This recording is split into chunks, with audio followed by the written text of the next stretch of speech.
नमस्ते दोस्तों, क्या आपने कभी सोचा है कि रेगिस्तान की सुनसान रेत में एक ऐसा शहर बनेगा जो 500 मीटर ऊंचा, 170 किलोमीटर लंबा और सिर्फ 200 मीटर चौड़ा होगा? जी हाँ, हम बात कर रहे हैं सऊदी अरब के लाइन की, जो दुनिया का सबसे अनोखा और महत्वाकांक्षी प्रोजेक्ट है। ये कोई साधारण शहर नहीं, बल्कि भविष्य की एक ऐसी दुनिया है जहां ना कारें होंगी, ना सड़कें और ना ही कोई प्रदूषण। सोचिए, एक ऐसा शहर जो पूरी तरह से सौर और पवन ऊर्जा पर चलेगा और जहां 90 लाख लोग एकदम नए तरीके से जिंदगी जी सकेंगे। लेकिन सवाल ये है, क्या ये सपना सच में हकीकत बन पाएगा? क्या सऊदी अरब 2030 तक इस चमत्कार को पूरा कर पाएगा, या ये बस रेगिस्तान का एक चमकता मिराज बनकर रह जाएगा?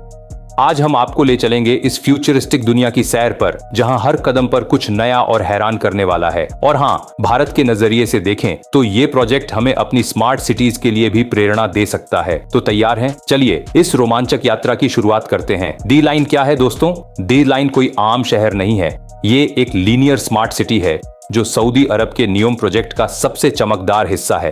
कल्पना कीजिए, दो विशाल गगनचुंबी इमारतें जो 170 किलोमीटर तक रेगिस्तान में एक दूसरे के समानांतर खड़ी होंगी। इन इमारतों की ऊंचाई 500 मीटर होगी, यानी न्यूयॉर्क की एम्पायर स्टेट बिल्डिंग से भी ज्यादा, और चौड़ाई सिर्फ 200 मीटर। इस शहर में ना कारें होंगी, ना सड़कें और ना ही पेट्रोल डीजल का धुआं। यहाँ लोग हाइपर स्पीड ट्रेनों और पैदल रास्तों से एक जगह से दूसरी जगह जाएंगे। और सबसे मजेदार बात, ये शहर पूरी तरह से कार्बन फ्री होगा, जो सौर और पवन ऊर्जा पर चलेगा। इस शहर में 90 लाख लोग रह सकेंगे, और वो भी बिना पर्यावरण को नुकसान पहुंचाए। लेकिन दोस्तों, इतना बड़ा सपना देखना आसान है, उसे पूरा करना, वो तो सऊदी अरब के क्राउन प्रिंस मोहम्मद बिन सलमान का विजन 2030 है, जिसके तहत वो सऊदी अरब को तेल की निर्भरता से हटाकर टूरिज्म और टेक्नोलॉजी का गढ़ बनाना चाहते हैं। लेकिन सवाल ये है, क्या इतना बड़ा प्रोजेक्ट वाकई मुमकिन है? चलिए इसकी प्रोग्रेस देखते हैं। 2025 में द लाइन की प्रोग्रेस, सपना हकीकत बन रहा है। जब 2021 में द लाइन की घोषणा हुई थी तो दुनिया ने इसे एक ख्याली सपना समझा। लेकिन 2022 में जब पहली ड्रोन फुटेज सामने आई तो सबके होश उड़ गए। सैटेलाइट इमेजेस में साफ दिखा कि सऊदी अरब ने रेगिस्तान में 170 किलोमीटर लंबी एक विशाल खाई खोदना शुरू कर दिया था। सैकड़ों कंस्ट्रक्शन वाहन, विशाल स्टेजिंग एरियाज और वर्कर्स के लिए नई कम्युनिटीज बन रही थीं। ये देखकर लग रहा था कि सऊदी अरब इस प्रोजेक्ट को लेकर कितना गंभीर है। लेकिन 2024 में खबरें आईं कि प्रोजेक्ट का आकार छोटा कर दिया गया है। क्यों? क्योंकि पैसों की कमी थी। सऊदी अरब का पब्लिक इन्वेस्टमेंट फंड भी इस मेगा प्रोजेक्ट के आगे कम पड़ गया। पहले अनुमान था कि डी लाइन को बनाने में $500 बिलियन लगेंगे, लेकिन अब ये खर्च $1.5 ट्रिलियन तक पहुंच गया है।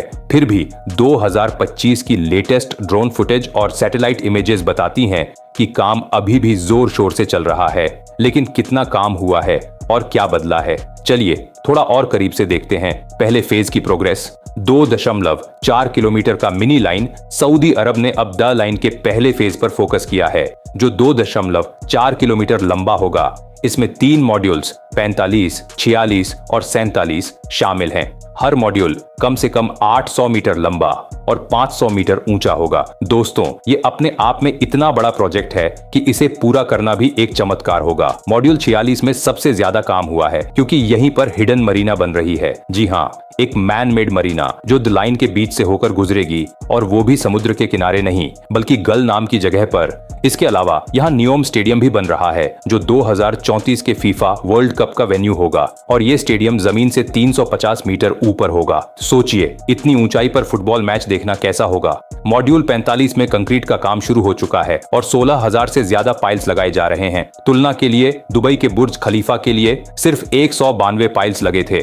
मॉड्यूल 47 अभी शुरुआती स्टेज में है, जहां एक्सकवेशन का काम चल रहा है। इसके अलावा साइट पर एक विशाल डिवॉटरिंग सिस्टम बनाया गया है, जो ग्राउंड वाटर को बाहर निकालने के लिए है। गूगल मैप्स पर साफ दिखता है कि कैसे पानी को खाई से निकालकर रेड सी तक ले जाया जा रहा है। अप्रैल 2025 में द लाइन के सीईओ ने कुछ तस्वीरें शेयर की थीं, जिनमें कंक्रीट की एक लंबी खाई और पाइप्स दिख रहे थे। पहले लगा कि ये द लाइन की नींव का काम है, लेकिन बाद में पता चला कि ये डिवॉटरिंग सिस्टम का हिस्सा है। तो क्या नींव का काम अभी शुरू भी नहीं हुआ है, या फिर कुछ और बड़ा होने वाला है? ये सवाल अभी अनसुलझा है।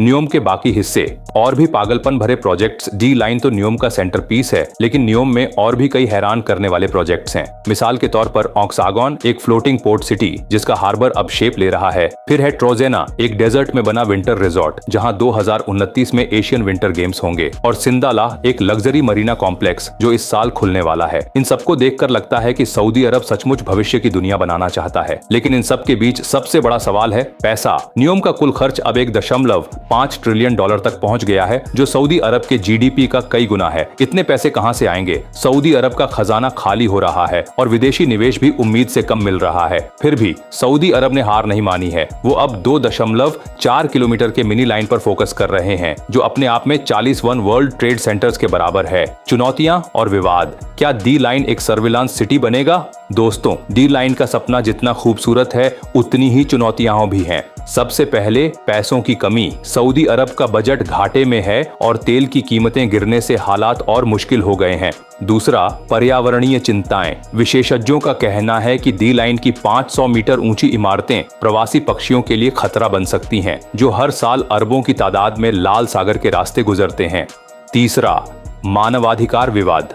न्योम प्रोजेक्ट के लिए सऊदी अरब ने अपने कबायली लोगों को जबरन हटाया और विरोध करने वालों को जेल में डाल दिया गया। ये सब सुनकर लगता है कि इस स्वर्ग को बनाने की कीमत बहुत भारी है। और सबसे बड़ा सवाल, क्या लोग यहाँ रहना चाहेंगे? द लाइन में 2030 तक सिर्फ 3 लाख लोग बसाए जाएंगे, जो पहले के 15 लाख के लक्ष्य से बहुत कम है। भारत में भी हमने देखा है कि नई स्मार्ट सिटीज में लोगों को लाने में कितनी दिक्कत होती है। फिर द लाइन में जहाँ सब कुछ एआई और टेक्नोलॉजी से कंट्रोल होगा, वहाँ डेटा प्राइवेसी को लेकर सवाल उठ रहे हैं। कुछ एक्सपर्ट्स कहते हैं कि डी लाइन एक सर्विलांस सिटी बन सकता है, जहां हर कदम पर आपकी निगरानी होगी। भारत में भी डेटा प्राइवेसी को लेकर इतनी चिंताएं हैं, तो सोचिए एक ऐसे शहर में क्या होगा जहां रोबोट और एआई आपकी जिंदगी का हिस्सा होंगे। भारत के लिए प्रेरणा। क्या हम भी ऐसा कर सकते हैं? डी लाइन को देखकर भारत में भी स्मार्ट सिटीज के बारे में सोचने का मन करता है। हमारे यहाँ स्मार्ट सिटी मिशन के तहत 100 शहरों को डेवलप करने की योजना है, लेकिन प्रोग्रेस धीमी है। द लाइन हमें दिखाता है कि टेक्नोलॉजी और इनोवेशन के साथ शहरों को कैसे ट्रांसफॉर्म किया जा सकता है। लेकिन सवाल ये है, क्या भारत में दिल्ली, मुंबई या कोई नया शहर ऐसा फ्यूचरिस्टिक रूप ले सकता है? और अगर हाँ, तो क्या हम द लाइन जैसे प्रोजेक्ट्स की चुनौतियों से सीख सकते हैं?